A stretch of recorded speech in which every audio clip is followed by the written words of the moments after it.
Ça y est, le Barça a son gardien de la nouvelle ère. Mais qu'est-ce qui se passe à ce poste précis? C'est tout un enseignement de vie et de moralité. Marc-André Ter Stegen est le portier numéro 1 depuis une décennie. À ses débuts, il était en totale concurrence avec le fameux Claudio Bravo durant 2 à 3 saisons. Mais depuis le départ de son concurrent, départ dont les raisons n'étaient pas connues de tous à l'époque, vu que tout allait bien à ce poste, Ter Stegen n'a plus eu de concurrent, en tout cas sérieux et menaçant.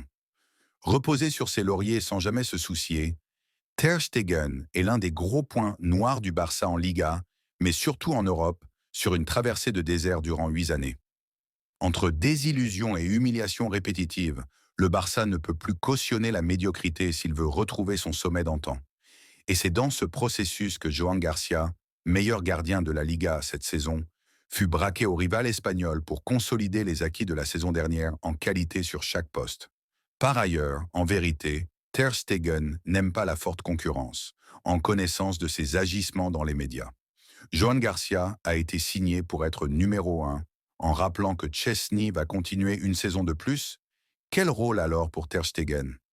À mon avis, il ne se rendra pas à l'évidence de sa situation et restera quitte à servir de mauvaise graine.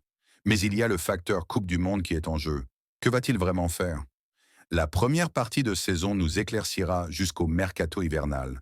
Je suis toutefois tout à fait confiant en la gestion de fer du tonton Hansi Flick. Nous ne cracherons pas sur toi, Ter Stegen, merci pour tout. Mais il est grand temps de partir.